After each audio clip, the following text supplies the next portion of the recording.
Video like जरूर कर लीजिए और ऐसे वीडियो लगातार फ्री में पाने के लिए चैनल को तुरंत सब्सक्राइब कर लीजिए और बेल आइकन को जरूर टैप कर लीजिए ताकि आगे भी सारे वीडियो आपको मिलते रहे। यूट्यूब में फॉलो करते हैं तो प्लीज ये वाला फ्री टेलीग्राम चैनल जरूर ज्वाइन कर लीजिएगा। सारे नोटिफिकेशन सारे अपडेट यहीं पे आते हैं, ध्यान रखिए। हेलो फ्रेंड्स, एग्ज़ाम प्रिपरेशन में मैं प्रियंका एक बार फिर से आप सभी का स्वागत करती हूँ। पॉलिटी की क्लास हम लोग देख रहे थे और उसमें historical background of Indian constitution भी पढ़ रहे थे। मतलब हम लोग भारत का संवैधानिक इतिहास पढ़ रहे थे, जिसमें भारत स्वतंत्रता अधिनियम 1947 पढ़ना था और उसके बाद जितने भी अधिनियम पहले हम लोग पढ़ चुके हैं उनको एक बार रिवाइज करेंगे और क्या उनमें से पूछा जाता है, क्या इंपॉर्टेंट है आपको लर्न करना है, वो मैं आपको बता दूंगी। तो आज की क्लास इंपॉर्टेंट है, पूरी क्लास ध्यान से देखिएगा। इससे पहले की क्लासेस प्लेलिस्ट में ऐड कर दी गई हैं, आप उनको भी देख लें। और इंडियन ज्योग्राफी और मॉडर्न इंडियन हिस्ट्री कंप्लीट हो चुकी है। इन क्लासेस की आपको पीडीएफ प्राप्त करना है, अदर कोई कोर्स ज्वाइन करना है, आसानी से आप गूगल प्ले स्टोर से स्टडी फॉर सिविल सर्विसेज के ऐप को डाउनलोड करके अपना कोर्स परचेज कर सकते हैं। ज्ञान से कूपन कोड है, अप्लाई करते ही आपको 20% का तुरंत डिस्काउंट भी मिल जाएगा। ये हो गई कोर्स से रिलेटेड जानकारी। अगर आप यूपी पुलिस की प्रिपरेशन करना चाहते हैं तो भी कोर्स स्टार्ट हो चुका है।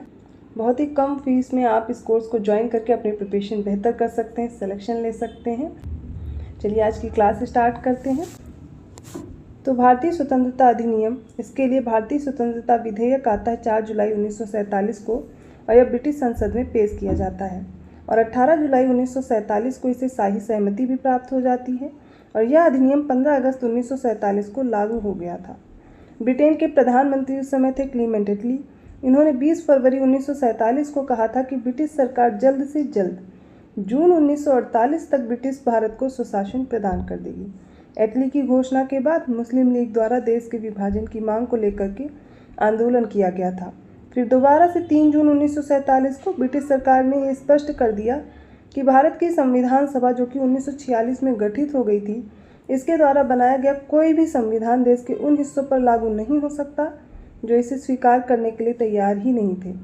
और उसी दिन 3 जून 1947 को भारत के वायसराय बन के आते हैं माउंटबेटन और इन्होंने देश के विभाजन की जो योजना है वो पेश की थी और इसी को माउंटबेटन योजना के नाम से भी जाना जाता है। इस योजना को कांग्रेस और मुस्लिम लीग ने स्वीकार कर लिया था और इस अधिनियम ने ब्रिटिश भारत को भारत और पाकिस्तान 2 नए स्वतंत्र अधिराज्यों में विभाजित कर दिया था और इस योजना में दोनों अधिराज्यों की संविधान सभाओं को अपने अपने राष्ट्रों के लिए किसी भी संविधान को बनाने और अपनाने और स्वतंत्रता अधिनियम सहित ब्रिटिश संसद के किसी भी अधिनियम को निरस्त करने का भी अधिकार दे दिया था।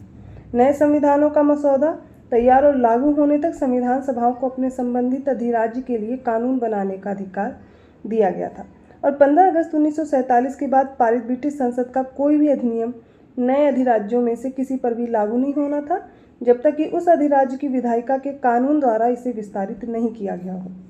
ये भारतीय स्वतंत्रता अधिनियम 1947 का इसने ब्रिटिश शासन को समाप्त कर दिया था और 15 अगस्त 1947 से भारत को एक स्वतंत्र संप्रभु राज्य घोषित कर दिया था। इसने 15 अगस्त 1947 से भारतीय रियासतों पर ब्रिटिश सर्वोच्चता और आदिवासी क्षेत्रों के साथ संधि संबंधों की घोषणा भी कर दी थी। भारतीय स्वतंत्रता अधिनियम 1947 ने भारत के विभाजन और ब्रिटिश राष्ट्रमंडल के अलग होने के अधिकार के साथ भारत और पाकिस्तान के 2 स्वतंत्र अधिराज्यों के निर्माण का प्रावधान कर दिया था। भारतीय स्वतंत्रता अधिनियम 1947 ने संविधान के निर्माण तक प्रत्येक उपनिवेश और प्रांतों के शासन को 1935 के भारत सरकार अधिनियम द्वारा किए जाने का प्रावधान किया। हालांकि अधिराज्यों को इस अधिनियम में संशोधन करने के अधिकार भी दे दिए गए थे।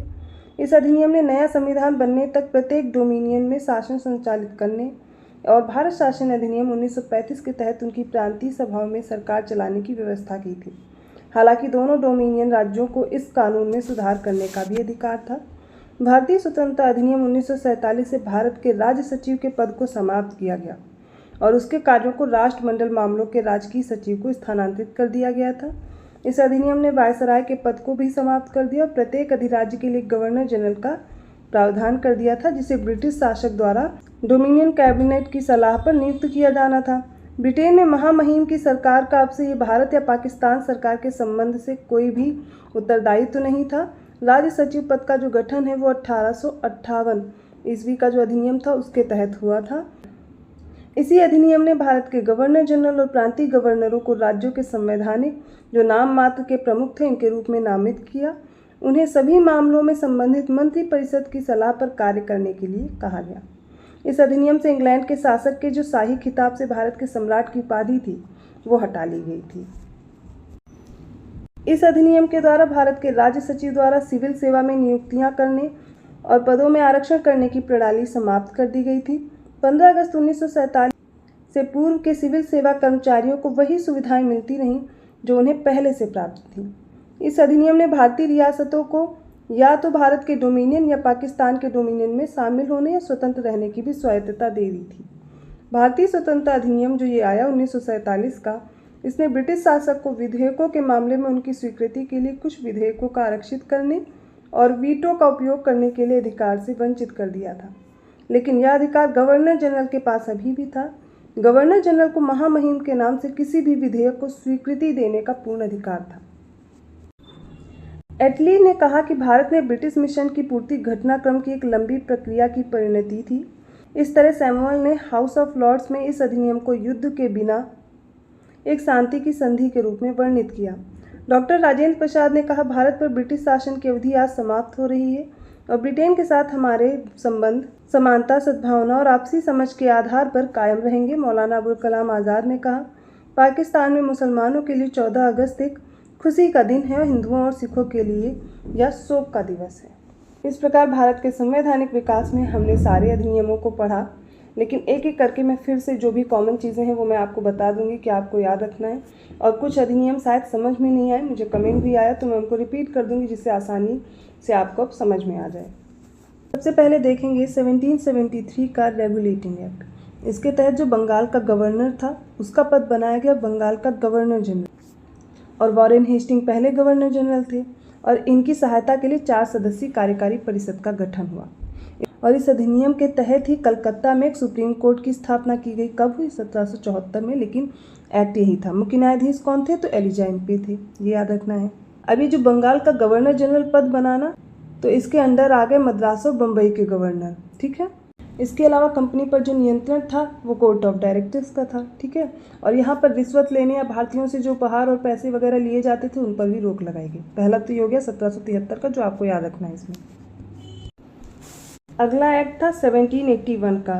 ये अमेंडमेंट एक्ट था या फिर एक्ट ऑफ सेटलमेंट के नाम से जानते हैं। तो इसमें क्या किया गया था, आपको ये याद रखना है कि जो रेगुलेटिंग एक्ट आया था 1773 का, इसमें कुछ कमियां थी, उनको दूर किया गया। क्यों दूर किया गया? कि सुप्रीम कोर्ट की शक्तियां और गवर्नर जनरल की शक्तियों के बीच बंटवारा किया, क्योंकि इनके बीच विवाद हो रहे थे और इसके तहत शक्तियों का बंटवारा किया गया।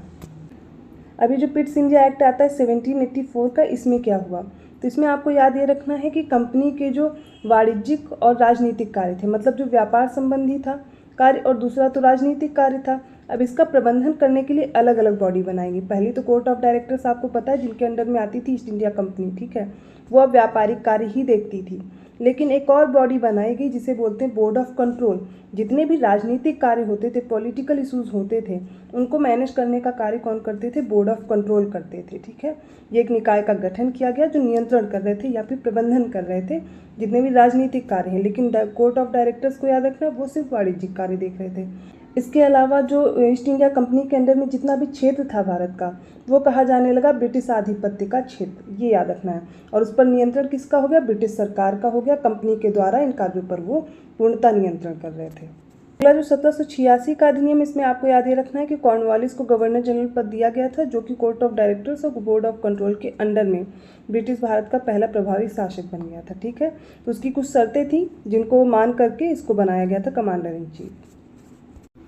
अभी जो 1793 का चार्टर अधिनियम था, इसके द्वारा गवर्नर जनरल की शक्ति और बढ़ा दी गई। बॉम्बे और मद्रास की जो प्रेसिडेंसी थी उसके अंदर आती थी, ज़्यादा नियंत्रणकारी शक्ति उसको दे दी गई। इसके अलावा इसी अधिनियम के तहत जो कर्मचारियों को भुगतान किया जाता था, उनकी सैलरी दी जाती थी, वो बताया गया भारतीय राजस्व से ही दिया जाएगा। 1813 का जो चार्टर एक्ट है, ये मोस्ट इंपॉर्टेंट है, क्योंकि इसमें आपको याद रखना है इसी के तहत जो कंपनी का एकाधिकार था व्यापार को लेकर के भारत में, वो समाप्त कर दिया गया। केवल चीनियों के साथ व्यापार और जो चाय का व्यापार था, इसको छोड़ करके 1813 के चार्टर अधिनियम के तहत ये जो एकाधिकार था समाप्त किया गया।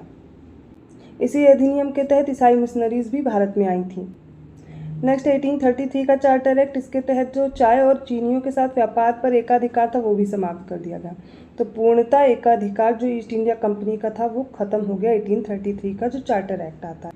और इसमें इम्पॉर्टेंट फैक्ट ये याद रखना है कि जो बंगाल का गवर्नर जनरल पद था वो अब भारत का गवर्नर जनरल बन गया। और ऐसा गवर्नर जनरल बनने वाला पहला गवर्नर कौन था, तो विलियम बेंटिक था। इसी के तहत सिविल सेवकों की जो भर्ती प्रक्रिया थी उसको खुली प्रतिस्पर्धा की प्रणाली के रूप में शुरू करने का भी प्रयास किया गया था, लेकिन विरोध के बाद इसको बंद कर दिया गया। ठीक है, इसी एक्ट के तहत गवर्नर जनरल की जो परिषद थी एक कानूनी सदस्य और जोड़ दिया गया और पहला कानूनी सदस्य जुड़ने वाला था मैकाले। इसके बाद आता है 1853 का चार्टर एक्ट, और इस एक्ट के तहत जो कंपनी के विधायी और प्रशासनिक कार्य थे दोनों के लिए अलग अलग संस्थाएं बना दी गई। ठीक है, और इसी के तहत परिषद में 6 नए सदस्य भी जोड़ दिए गए, तो जो परिषद का आकार था वो बढ़ाया गया। 1858 का जो भारत सरकार अधिनियम आया था वो 1857 का सिपाही विद्रोह आया था। इसके बाद ईस्ट इंडिया कंपनी को समाप्त कर दिया जाता है, इनकी पूरी गतिविधियां समाप्त हो जाती हैं। कंपनी के तहत जो ब्रिटिश भारत का क्षेत्र था जिसको कहते थे कंपनी के अंडर में था, वो अब सीधे क्राउन के हाथों में आ जाता है। इसके अलावा जो डॉक्ट्रिन ऑफ लैप्स है इसको समाप्त किया जाता है। पहले से जो भी ये चीज़ें की जा रही थी कि डॉक्ट्रिन ऑफ लैप्स के जरिए या जो अधिग्रहण का सिद्धांत था जिसके जरिए से क्षेत्रों को अपने में मिला लिया जाता था, वो प्रथा भी समाप्त कर दी गई। इसी के तहत एक सचिव का पद भी सृजित किया गया था। अब अगला जो एक्ट आता है वो 1861 का भारत परिषद अधिनियम था। इसके द्वारा जो कानून बनाने की प्रक्रिया है इसमें भारतीय प्रतिनिधियों को शामिल करने की शुरुआत भी कर दी गई थी। अब इसके तहत जो 3 भारतीय जुड़े थे इसमें पहले तो बनारस के राजा थे, पटियाला के महाराजा थे और सर दिनकर राव, ये 3 लोग जुड़े थे। ठीक है, बनारस के राजा, पटियाला के राजा और सर दिनकर राव, इनको जोड़ दिया गया था। अब देखिए यहाँ पर जो केंद्रीकरण का सिद्धांत लागू हुआ था 1773 के रेगुलेटिंग एक्ट के द्वारा, उसको फिर से उल्टा कर दिया गया, उसको हटा दिया गया। अब जो शक्तियाँ थी मद्रास और बम्बई प्रेसिडेंसियों को विधायी शक्ति फिर से दे दी गई और विकेंद्रीकरण की यहाँ पर शुरुआत की जाती है। और इसी अधिनियम के तहत बंगाल, उत्तर पश्चिम सीमा प्रांत और पंजाब में विधान परिषदों का गठन भी होता है। बंगाल में 1862 में और उत्तर पश्चिम प्रांत में 1866 में और पंजाब में 1897 में, ये भी याद रखिएगा। चलिए आगे बढ़ते हैं। ये देखिए आपको दिया गया है, ये सब चीज़ें लिखी हुई हैं, आप पढ़ेंगे तो आपको याद हो जाएगा।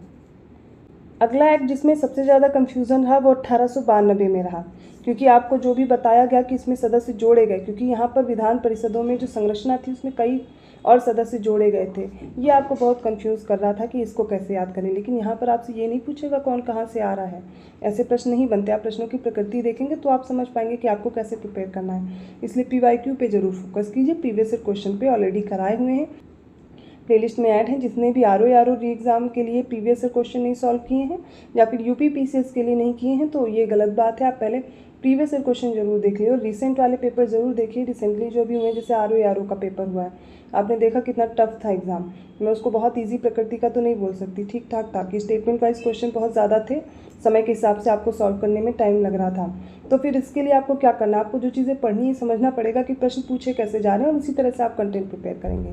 तो 1892 का जो अधिनियम था, इसके द्वारा क्या होता है, जो केंद्रीय और प्रांतीय विधान परिषद थी इसमें और अतिरिक्त सदस्यों की संख्या बढ़ाई गई जो कि गैर सरकारी होते थे, लेकिन जो बहुमत था वो सरकारी सदस्यों का ही था। ठीक है, यही चीज़ आपको मैंने यहाँ पर समझाई थी। अब ये कहाँ कहाँ से आते थे वो चीज़ आगे दी गई है कि 9 पदेन सदस्य जुड़े, 6 और आधिकारिक अतिरिक्त सदस्य जुड़े, फिर प्रांतीय विधान परिषद में 10 गैर सरकारी सदस्य जुड़े। ये कहाँ कहाँ से आ रहे थे, किस क्षेत्र से आ रहे थे, ये इसमें दिया गया है, वो चीज़ आपको पढ़नी रहेगी।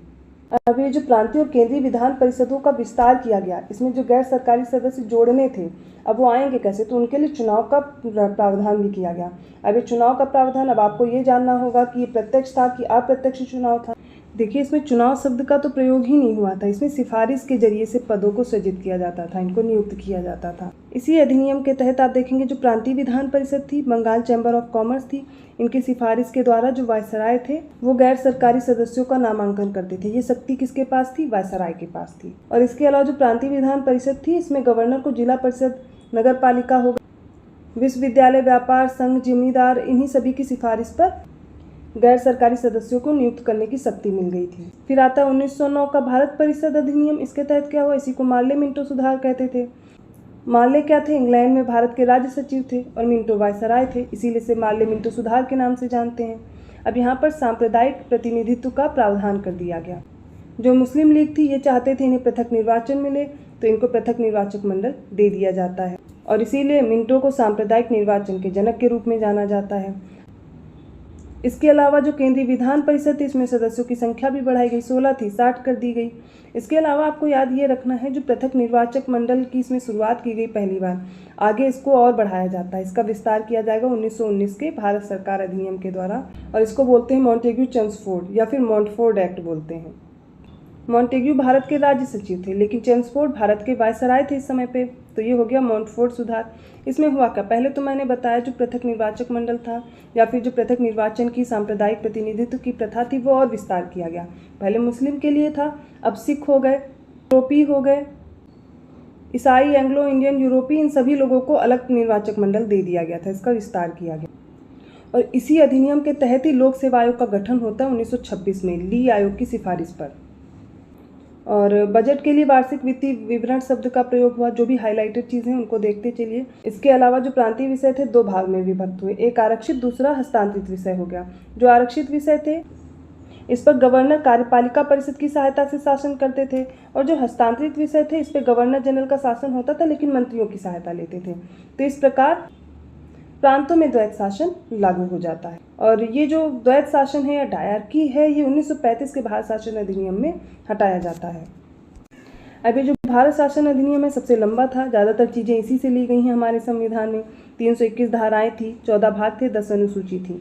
ठीक है। इसके अलावा याद ये रखना है कि इससे अखिल भारतीय संघ की स्थापना की जाती है इसमें, और जो प्रांतों में द्वैत शासन लगा हुआ था वो हटाया जाता है, केंद्र में लागू कर दिया जाता है। अब इसी में आप देखेंगे 3 तरह की सूचियां बनाई गई। इसमें केंद्र और अन्य इकाइयों के बीच जो शक्तियों का विभाजन था वो तैयार किया जाता है। जैसे संघीय सूची बनाई जाती है, समवर्ती सूची रहती है, और दूसरी सूची प्रांतीय सूची। तो संघीय सूची, प्रांतीय सूची और समवर्ती सूची बनाई जाती है। ये भी इसी अधिनियम के तहत हुआ था। 1935 के भारत शासन अधिनियम के तहत ही जो बर्मा था या म्यांमार है जो इस वक्त, वो भारत से अलग कर दिया जाता है। संघीय लोक सेवा आयोग का गठन होता है, प्रांतीय लोक सेवा आयोग और संयुक्त लोक सेवा आयोग का गठन होता है, संघीय न्यायालय का गठन होता है, भारतीय रिजर्व बैंक का भी गठन इसी अधिनियम के तहत किया जाता है। इसके अलावा और भी जो तथ्य हैं पिछली क्लासेस में मैं करा चुकी हूँ। कुछ इंपॉर्टेंट चीज़ें हैं जो की पॉइंट्स हैं वो मैं बताते चलती हूँ। लास्ट में आता है भारत स्वतंत्रता अधिनियम, जो आज आप लोग पढ़ चुके हैं। इसके अलावा जो माउंटबेटन प्लान आता है, इसके तहत भारत को 2 भागों में विभाजित किया जाता है। एक डोमिनियन भारत था और दूसरा हो जाता है पाकिस्तान। अभी भारतीय स्वतंत्रता अधिनियम जो 1947 का आया था, इसके तहत ये प्रावधान भी कर दिया गया था कि 1946 में जो संविधान सभा बनी थी, इसने जो अपना संविधान बनाया था वो उन्हीं जगह पर लागू हो सकता था जो इसे स्वीकार करें। जो नहीं स्वीकार करना चाहते वो नहीं स्वीकार करें, अर्थात जो चाहें वो भारत में शामिल हो सकते हैं, जो नहीं चाहते वो नहीं शामिल हो सकते हैं। ये इसी अधिनियम के तहत था। तो 15 अगस्त 1947 को तो भारत एक स्वतंत्र संप्रभु राज्य घोषित हो जाता है और ब्रिटिश भारत की जो सर्वोच्चता थी वो समाप्त कर दी जाती है। तो ये हो गया भारत का संवैधानिक विकास। जो पिछली क्लासेस भी उनको भी जरूर याद करने की कोशिश कीजिए। बार बार उनको जब आप रीड करेंगे तो लर्न होने लगेंगे जो भी की पॉइंट्स हैं। ठीक है, इनसे प्रश्नों को हल कीजिए तो आपको पता चलेगा कि कैसे प्रश्न इनसे पूछे जाते हैं, और अक्सर करके इनसे क्वेश्चन आ ही जाते हैं, तो याद रखिएगा। अगर वीडियो अच्छा लगा प्लीज़ लाइक कीजिए, चैनल को सब्सक्राइब कीजिए और लोगों को शेयर करते रहिए।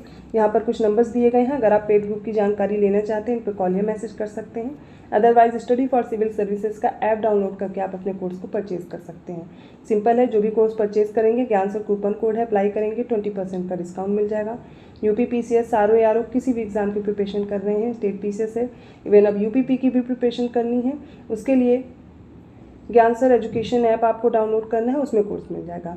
तो जो टॉप 1000 स्टूडेंट्स होंगे, जो पहले 1000 स्टूडेंट्स हैं, उनके लिए कोर्स की जो फीस है बहुत कम रखी गई है, सिर्फ 199 फीस है। लेकिन ज्ञान सर कूपन कोड अप्लाई करेंगे तो 50% का डिस्काउंट है। सिर्फ 100 रुपीज़ में पूरे कोर्स को ले सकते हैं और अच्छे से अपनी तैयारी कर सकते हैं। वीडियो अच्छा लगा प्लीज़ लाइक ज़रूर कीजिएगा। चैनल अभी तक नहीं सब्सक्राइब किया है तो कर लीजिए। अदर वीडियोस के नोटिफिकेशन आसानी से मिल जाए, बेल आइकन प्रेस करना मत भूलिएगा। मैं मिलती हूँ ऐसे ही कंटेंट के साथ अगली क्लास में। तब तक के लिए धन्यवाद।